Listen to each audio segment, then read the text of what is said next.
வணக்கம் நண்பர்களே. உங்களுக்கே ஒரு கேள்வி வந்திருக்கும். ஏன் இப்பல்லாம் சீக்கிரமா உடல் வலிக்குது? எந்த வேலையுமே செய்ய முடியல. வேகமாவே சோர்ந்து போயிடுறோம் அப்படின்னு உங்களுக்கே ஒரு கேள்வி வந்திருக்கும். 40 வயசு கூட ஆகல. ஆனா முழங்கால் வலி, முதுகு வலி, கை வலி இந்த மாதிரியான பிரச்சனைகள் அதிகமா இருக்குதா? அப்படின்னா இந்த வீடியோ உங்களுக்கானது தான்.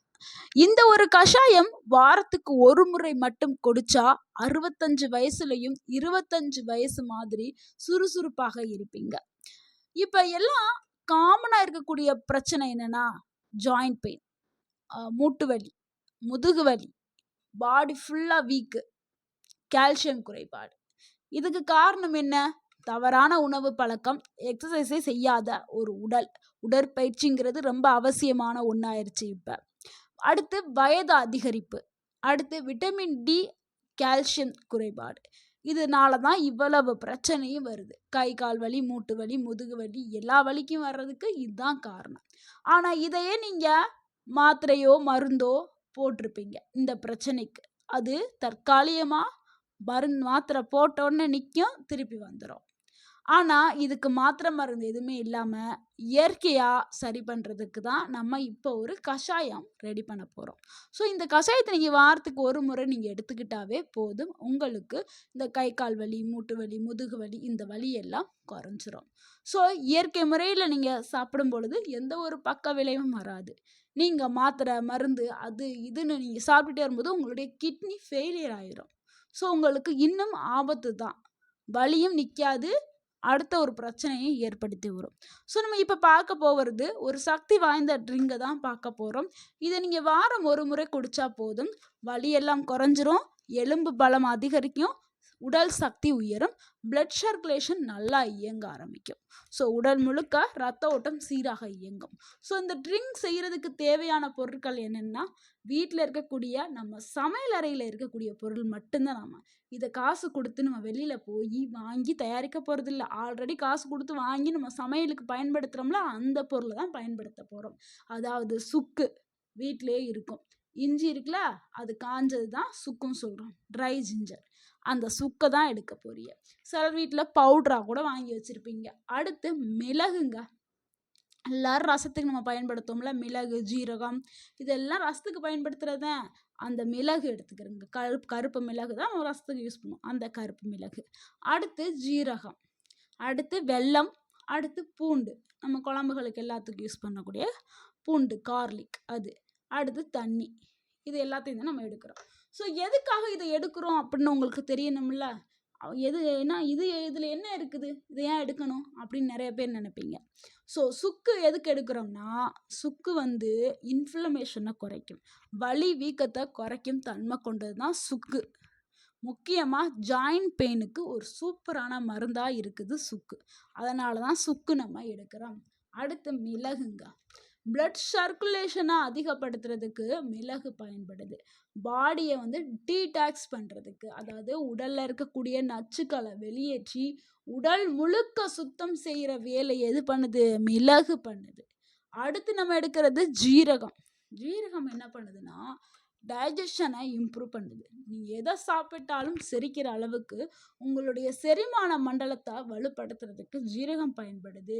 அப்புறம் நம்ம சாப்பிடக்கூடிய உணவுகளில் இருக்கக்கூடிய அந்த ஊட்டச்சத்து, நியூட்ரிஷன்ஸ் எல்லாத்தையுமே அப்சார்ப் பண்ணுற திறனை அதிகரிக்கிறது ஜீரகம் தான். அடுத்து நம்ம பூண்டு எடுத்தோம்ல, இந்த பூண்டு எதுக்காக எடுக்கிறோம்னா, அதில் ஆன்டி இன்ஃப்ளமேட்ரி ப்ராப்பர்ட்டி இருக்குது. ஸோ அதனால தான் பூண்டு எடுக்கிறோம். வெளியிலேருந்து வரக்கூடிய வைரஸ், பாக்டீரியா போன்ற தொற்றுகள்லேருந்து நம்மளை பாதுகாக்கிறதுக்கு பூண்டு பயன்படுத்துகிறோம். நம்மளுடைய எலும்புகளை ஸ்ட்ராங்காக வச்சுக்கிறதுக்கும் பூண்டு பயன்படுத்துகிறோம். அடுத்து நம்ம எடுக்கக்கூடிய பொருள் வெல்லம். எதுக்காக வெல்லம் எடுக்கிறோம்னா, இரும்பு சத்துக்காக. வெல்லத்தில் என்ன இருக்குது? அயன் இருக்குது, அது அதிகமாகவே இருக்குது. அடுத்து எனர்ஜி, நம்மளுக்கு உடனடியாக ஒரு எரிசக்தி எனர்ஜி தேவை. நம்ம ஏதாவது ஒரு வேலை செஞ்சோம்னா அதுக்கு நம்ம உடலுக்கு ஒரு எனர்ஜி வேணும். இப்போ பைக் ஓடுதுன்னா, பைக் ஓடுறதுக்கு பெட்ரோல் தேவை. பெட்ரோல் இல்லைன்னா பைக்கு நின்றும். அதே மாதிரி நம்ம உடல் நம்ம இயங்குறதுக்கு, நம்ம ஓடுறதுக்கு, ஆடுறதுக்கு நம்ம உடலுக்கு வந்து எனர்ஜி தேவை. ஸோ அந்த எனர்ஜி எது குடுக்குது? வெல்லம் வந்து குடுக்குது. அதனால தான் வெல்லத்த நம்ம எடுக்கிறோம். ஸோ இது எல்லாத்தையும் சேர்த்து எப்படி நம்ம இந்த கஷாயத்த ரெடி பண்ண போறோம்ங்கிறது தான் இப்ப பார்க்க போறோம். இது ரொம்ப ரொம்ப முக்கியமான பகுதி. எப்படி ப்ரிப்பேர் பண்ண போறோம்? எவ்வளோ நாளைக்கு குடிக்கணும்? எப்படி குடிக்கணும்? எந்த நேரத்தில குடிக்கணும்? அப்படிங்கிறத தான் இப்ப பார்க்க போறோம். ஸோ இத எப்படி தயாரிக்கிறதுங்கிறத பார்த்துரலாம். இதுக்கு ஒரு பாத்திரத்தில 2 கப்பு தண்ணீர ஊத்திட்டு 1/2 டேபிள் ஸ்பூன் சுக்கு, 1/2 டேபிள் ஸ்பூன் மிளகு, 1/2 டேபிள் ஸ்பூன் ஜீரகம், 3 பல்லு பூண்டு இது எல்லாத்தையும் எடுத்துக்கிறேங்க. இது எல்லாத்தையுமே 10 நிமிஷம் கொதிக்க வைங்க. பின்னர் வடிகட்டிட்டு வெல்லத்தை சேர்த்துக்கிறேங்க. வடிகட்டி வெதுவெதுப்பான சூடோட குடிங்க. ஆற வச்சு ஆறி போயெல்லாம் குடிக்காதீங்க. நல்ல இளம் சூடா அப்படி நாக்கு பொறுக்கிற அளவுக்கு சூடாகவே இருக்கணும். எப்படி காஃபி டீ குடிப்பீங்களோ அந்த மாதிரி குடிச்சிருங்க. எப்போ குடிக்கணும்னா வாரத்துக்கு ஒரு முறை காலையில் வெறும் வயிற்றில் நீங்கள் எடுத்துக்கிறேங்க. காலையில் வெறும் வயிற்றில் நீங்கள் எடுத்துக்கிட்டிங்கன்னா அவ்வளோ நன்மைகளை கொடுக்கக்கூடியது. ஸோ வாரம் ஒரு முறைன்னு சொல்லிட்டு மாதம் 1 மாதம் நீங்கள் தொடர்ந்து எடுத்துக்கிட்டே வாங்க. உங்களுக்கு சூப்பரான ரிசல்ட் வந்து கிடைக்கும். வலி எல்லாமே குறைஞ்சிரும். உடல் உங்களுக்கு ரொம்ப லைட்டாக ஃபீல் பண்ணுவீங்க. எனர்ஜி உங்கள் உடலுக்கு அதிகரிச்சுக்கிருக்கும்.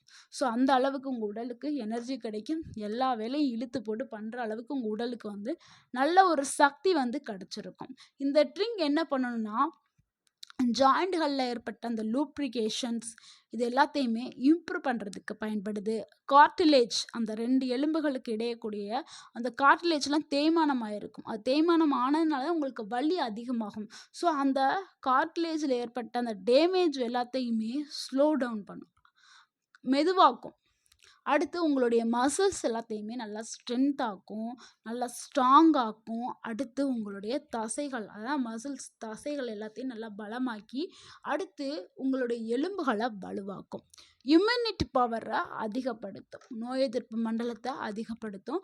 நீங்கள் ரெகுலராக குடிச்சிங்கன்னா உங்களுக்கு பெயின் கில்லரே தேவை இருக்கவே இருக்காது.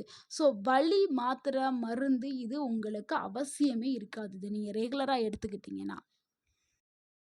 அடுத்து நீங்கள் கவனிக்க வேண்டிய விஷயம் என்னென்னா எப்போவுமே வந்து அளவுக்கு மீறினால் அமிர்தமும் நஞ்சு. ஸோ கவனித்து நீங்கள் அளவோடு எடுத்து குடிக்க வேண்டும்.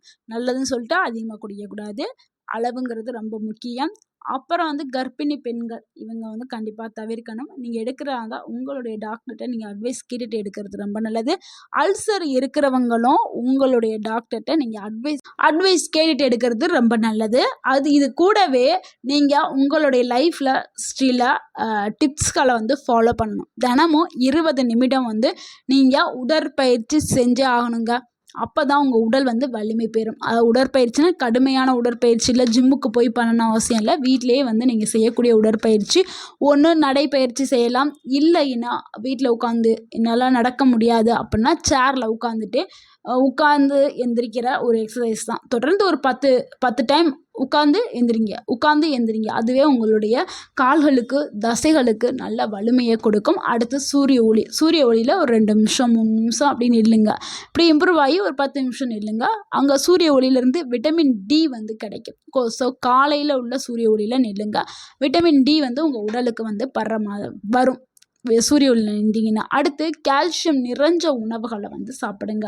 அது என்னங்க கால்சியம் ரிச் ஃபுட்டு நீங்கள் மொட்டையாக சொல்கிறீங்க அப்படின்னு நீங்கள் நினைப்பீங்க. அதுதாங்க முருங்கைக்கீரை, எள்ளு, உளுந்து, பால், முட்டை இது எல்லாமே கால்சியம் அதிகமாக இருக்கக்கூடிய உணவுகள் தான். ஸோ இந்த உணவுகள் எல்லாத்தையுமே நீங்கள் எடுத்துக்கிறீங்க.